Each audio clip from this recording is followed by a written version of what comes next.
चमकौली नाम के एक छोटे से गांव में एक बहुत ही सुंदर बाग था। लेकिन कोई भी गांव वाला उस सुंदर बाग में जाने से डरा करता था। उनका मानना था कि अक्सर बाग के उस पार वाली गुफा के अंदर से किसी जिन्न की आवाजें आती हैं, जो आते जाते लोगों को आवाजें देता है, जिससे गांव वाले बहुत डरा करते थे। एक दिन गांव के दो युवक खेत पर आपस में बात करते हुए, अरे भाई, कल मैं उस बाग की तरफ गया था। वहां फिर से उस जिन की वही डरावनी आवाजें आ रही थी। अरे क्यों भाई, क्या करने गए थे तुम वहां? क्या तुम्हें पता नहीं, बाग के पास वाली गुफा में जिन रहता है। अगर वो तुम्हें कहीं कुछ कर देता तो आइंदा फिर उस बाग की तरफ मत जाना। तभी वो वहां से बात करते हुए खेत से चले जाते हैं।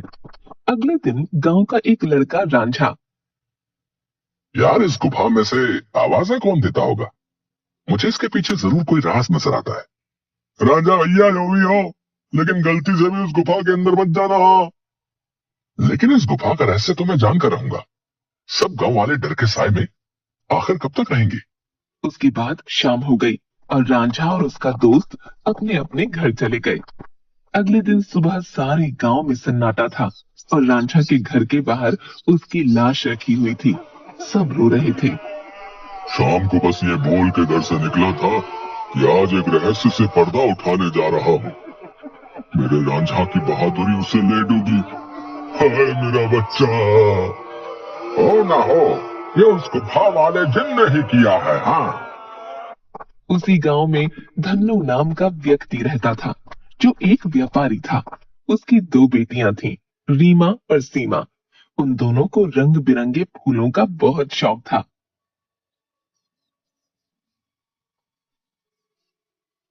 बहुत दिन हो गए हैं, चलो आज हम गांव के बाग में चलते हैं।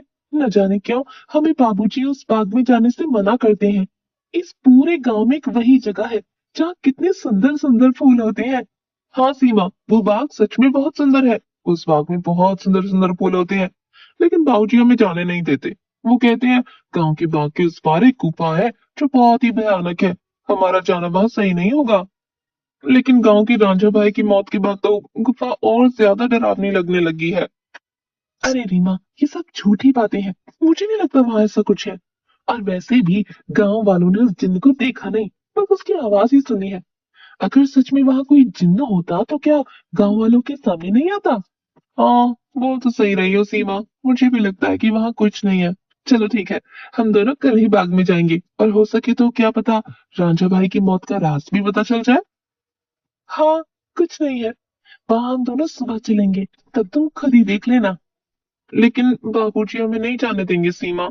कल बाबूजी सुबह किसी काम से शहर जाएंगे, उनके जाते ही हम दोनों बाग में जाएंगे। रीमा अपना सिर हिलाती हुई ठीक है। इसके बाद दोनों बहनें अपने कमरे में जाकर सो जाती हैं।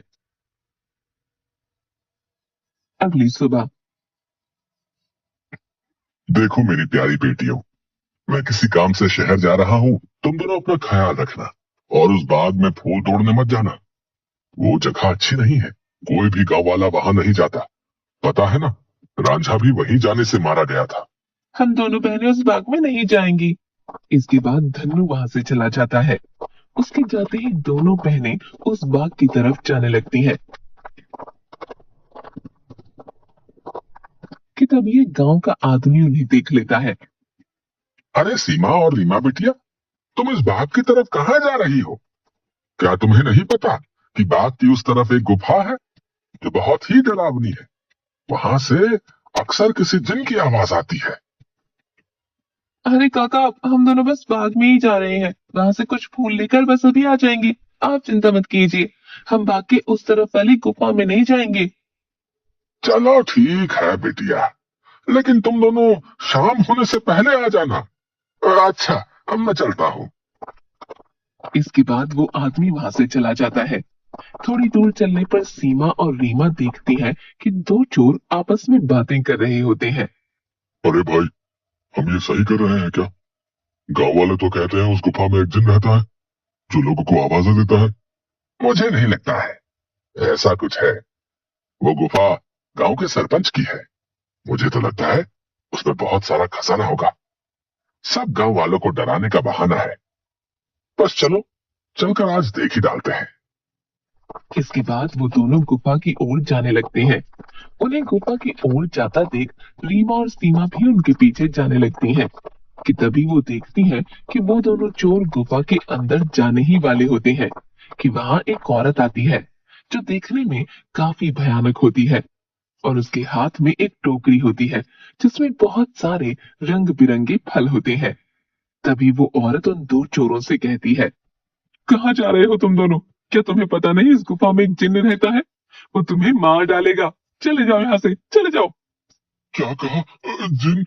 अरे पापा! कि तभी उस जिन्न की आवाज आती है, कौन है वहां? क्या कोई मुझे सुन पा रहा है? अंदर आओ, निकालो मुझे यहाँ से। जिन्न की ऐसी डरावनी आवाज सुनकर वो दोनों डर जाते हैं अरे भैया, भागो, इस गुफा के अंदर तो सच में कोई जिन है। भागो यहाँ से। और वो दोनों वहां से भाग जाते हैं। मैंने तो पहले ही कहा था, यहाँ अब दोबारा मत आना, वो तुम्हें जिंदा नहीं छोड़ेगा। ये सब रीमा और सीमा देख रही थी कि तभी वहां रीमा और सीमा के सामने वो औरत आ जाती है जो देखने में काफी भयानक होती है, जिसके हाथ में बहुत सारे रंग बिरंगे फल होते हैं। कहाँ जा रही हो तुम दोनों? सीमा और रीमा डरती हुई, हम तो बस ऐसे ही बाहर घूमने आए थे काकी, लेकिन आप यहाँ क्या कर रही हैं? मैं तो यही रहती हूँ, यही बाग मेरा घर है। तुम दोनों यहाँ से जल्दी चली जाओ वरना वो जिन तुम्हें छोड़ेगा नहीं। जाओ यहाँ से। क्या सच में बाग के उस पार वाली गुफा में कोई जिन्न है काकी? हाँ, और वो बहुत खतरनाक है। तुम दोनों यहाँ से जल्दी चली जाओ। इसके बाद वो औरत वहां से चली जाती है। मुझे बहुत डर लग रहा है, अब मैं इसके आगे नहीं जाऊंगी। मुझे लगता है वो औरत सच बोल रही है, वो जिन्न हमें मार डालेगा। मैं नहीं जाऊंगी उस गुफा में। ठीक है, तो मेरा यही इंतजार करना। मैं सच जानना चाहती हूँ, क्या वाकई वो आवाज जिन्न की है या नहीं? इसलिए मैं तो गुफा के अंदर जा रही हूँ। तुम यहाँ से कहीं मत जाना, मैं जल्दी ही आ जाऊंगी। इसके बाद रीमा अकेले ही आगे चलती है।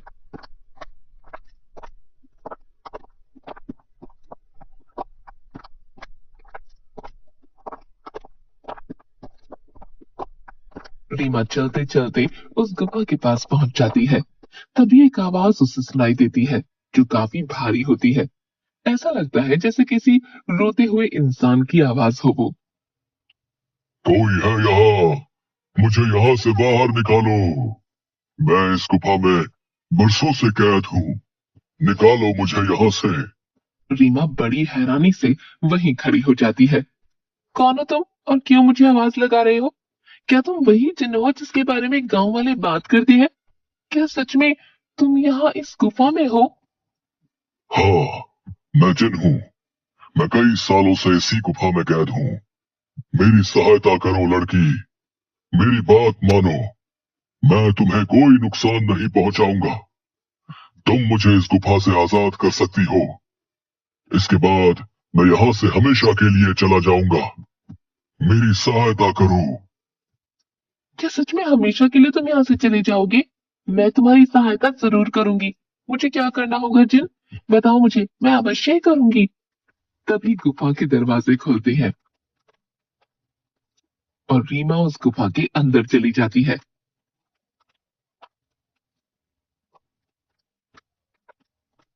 जैसे ही वो अंदर जाती है, एक बहुत बड़ी अजीब से जानवर की परछाई उसे नजर आती है जो देखने में बहुत ही डरावनी होती है। आओ लड़की, तुम्हारा जिन की इस गुफा में स्वागत है। मैं कई सालों से गुफा के बाहर आते जाते लोगों को आवाजें लगाता हूँ। सब गांव वाले डर कर भाग जाते हैं। कोई भी गांव वाला इस गुफा में आने की हिम्मत नहीं कर पाता। लेकिन तुम बहुत ही बहादुर लड़की हो जो इस गुफा में अकेली चली आई हो। क्या तुम जिन्न हो? लेकिन तुम मुझे दिखाई क्यों नहीं दे रहे हो? क्या तुम किसी को दिखाई नहीं दे सकते हो? नहीं, मैं जिन नहीं हूँ लड़की। मैं उस जिन की परछाई हूँ। वो जिन तो इस गुफा के कैद खाने में बरसों से कैद है। वो बाहर नहीं आ सकता है। मैं उसकी परछाई हूँ। परछाई? तुम मुझे ये बताओ कि वो जिन्न इस गुफा में कैद क्यों है? क्या जिन्न के इस गुफा में रिहा होने का कोई मार्ग नहीं है? मार्ग है लड़की, और तुम उस मार्ग तक पहुंच सकती हो, लेकिन इसके लिए तुम्हें इस गुफा के तहखाने में जिन के पास जाना होगा। वही जिन तुम्हें उसकी मुक्ति का राज बताएगा। जिसके बाद रीमा हाथ में जलती हुई एक आग की मशाल लेकर उस गुफा की ओर जाती है। जैसे ही रीमा तहखाने के अंदर जाती है तो उसे एक आग जलती हुई दिखाई देती है।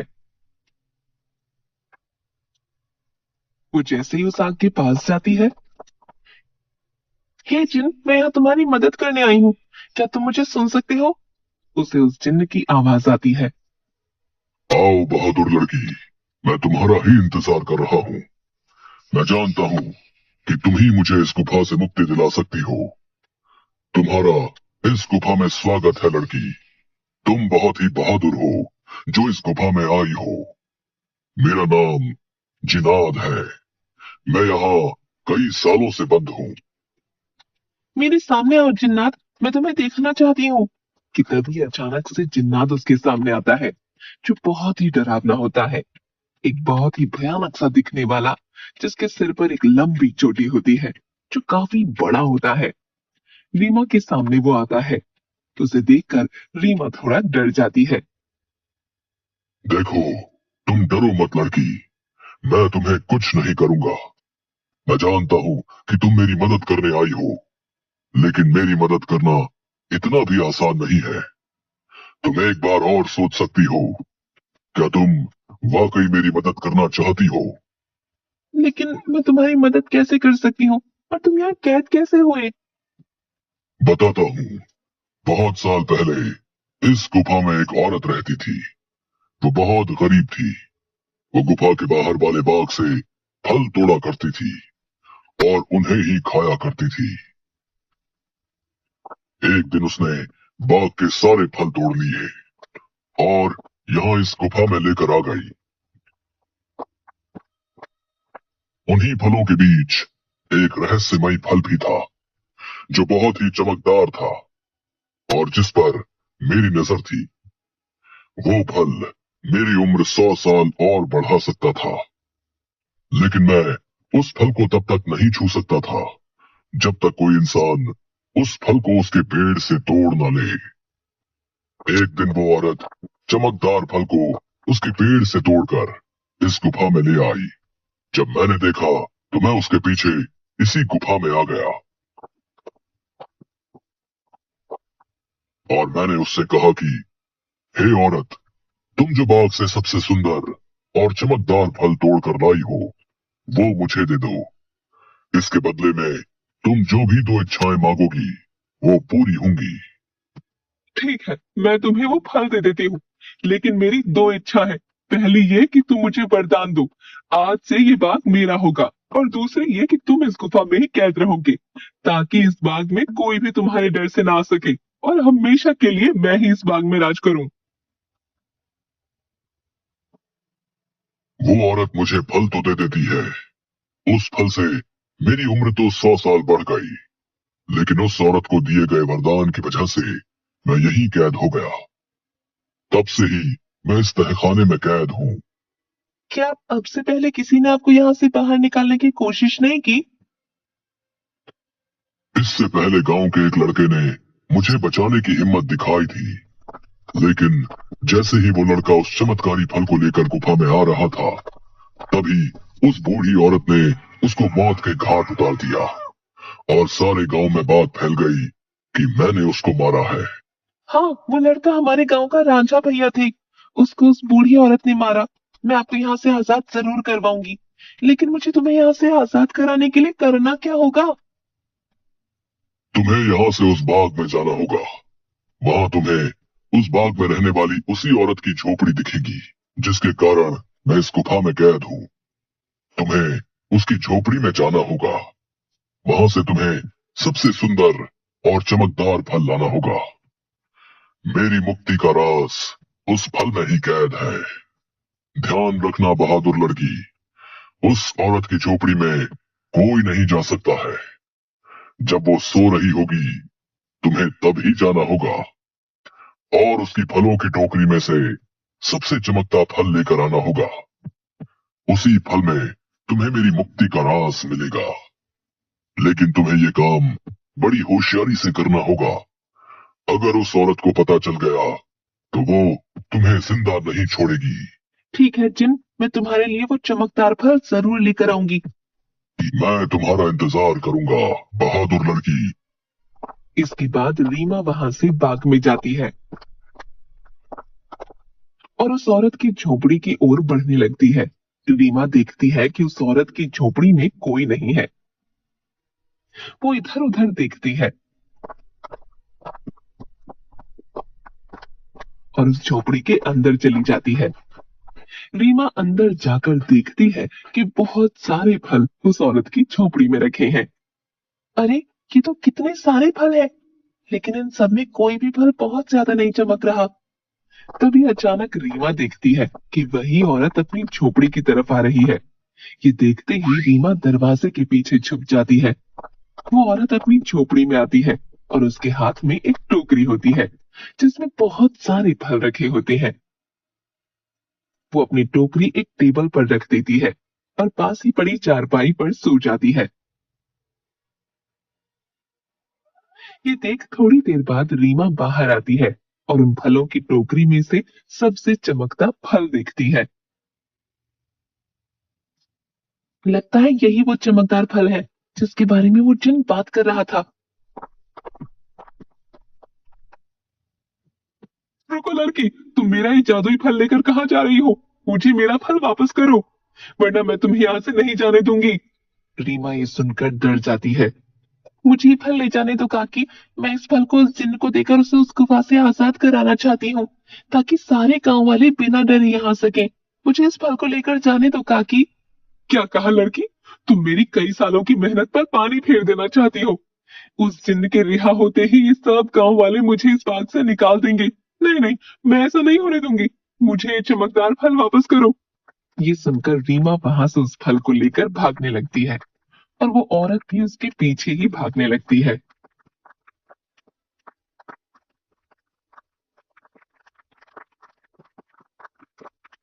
रीमा भागते भागते उस गुफा में पहुंच जाती है।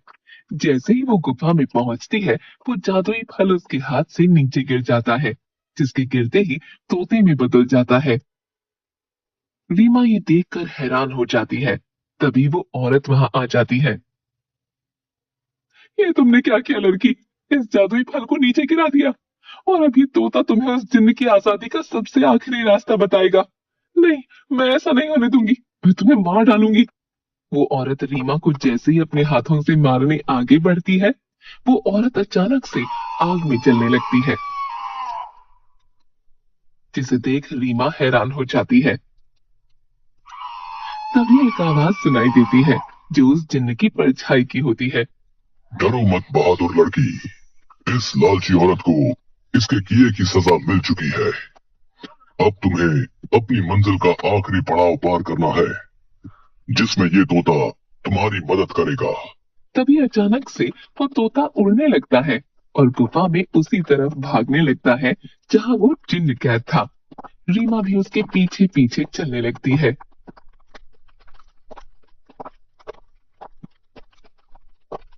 वो तोता एक छोटी सी खिड़की के पास जा बैठता है जो काफी चमक रही थी। तभी तोते की आवाज आती है।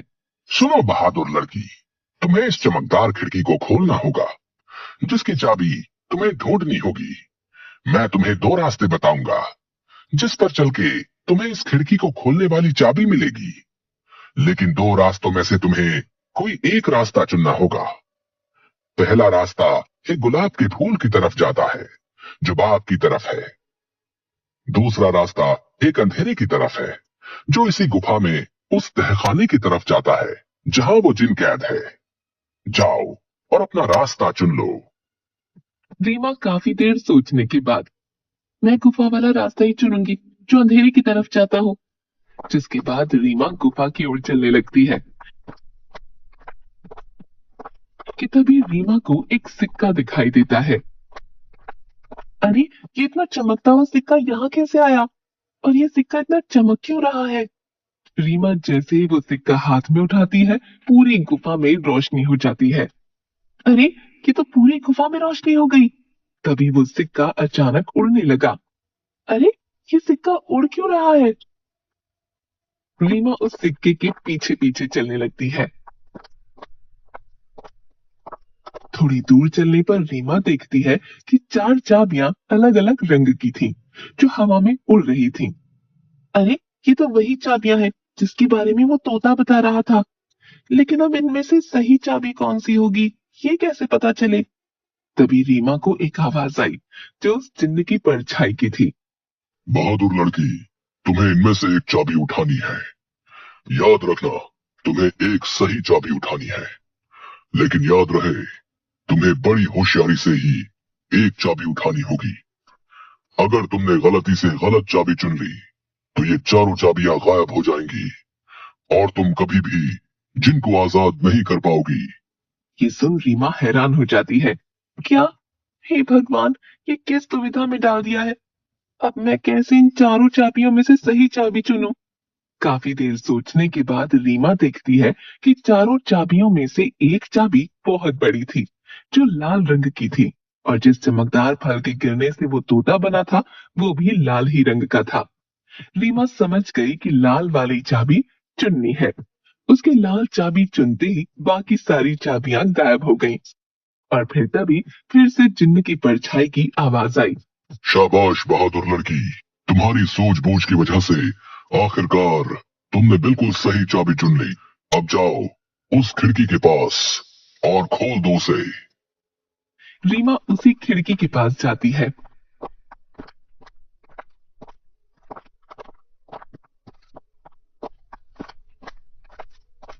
और देखती है कि अभी भी वो तोता उस खिड़की के पास ही बैठा था। ये देखो, मैं इस खिड़की की चाबी ले आई हूँ। तुम वाकई बहुत बहादुर हो लड़की। अब तुम इस चाबी से इस खिड़की को खोल दो। रीमा जैसे ही उस चाबी को खिड़की में लगाती है, खिड़की अचानक से खुल जाती है। रीमा देखती है उस खिड़की के बाहर बहुत रोशनी थी, जिसकी चारों तरफ बहुत सारे चमकदार फल चमक रहे थे, और बहुत सारी तितलियां उनके पास मंडरा रही थीं। वो तोता उस खिड़की में उड़ता हुआ चला जाता है, और तोता खिड़की के बाहर जाते ही उस जिन्न में बदल जाता है, जो कई सालों से गुफा में बंद था।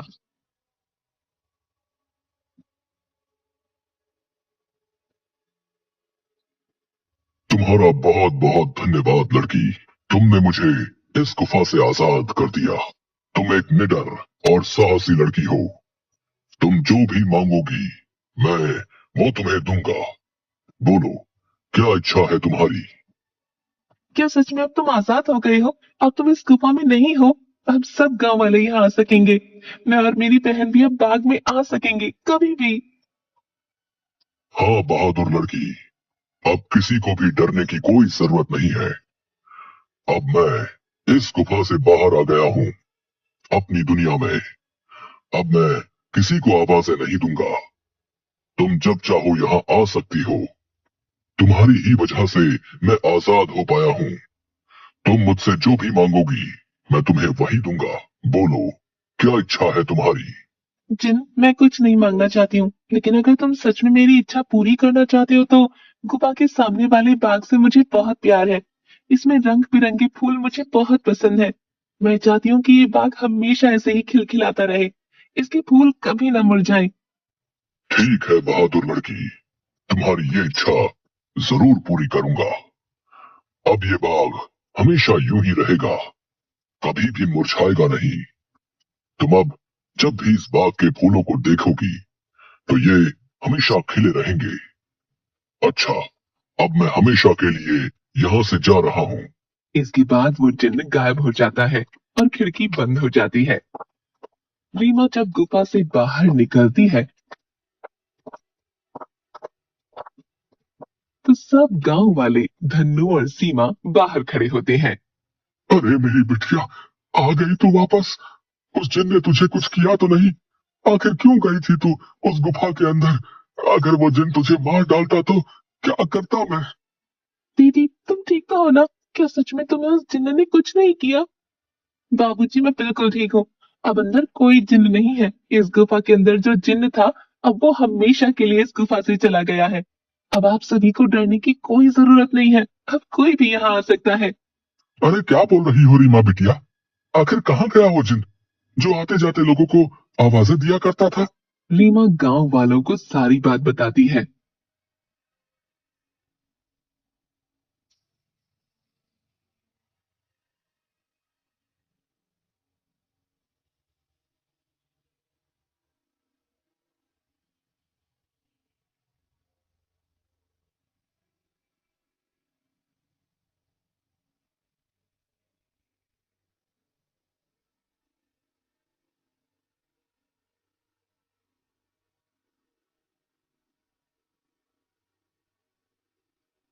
थोड़ी देर बाद गांव वाले बहुत खुश होते हैं और रीमा से बोलते हैं। अरे रीमा बिटिया, तुम तो सचमुच में बहुत बहादुर हो। तुम्हारी वजह से ही अब वो जिन इस गुफा से आजाद हो गया है। अब हम गांव वालों को डरने की कोई जरूरत नहीं है। और रांझा की मौत का रहस्य भी सब गांव वालों को पता चल गया। इसके बाद गांव वाले बिना डरे हंसी खुशी गांव में रहने लगते हैं।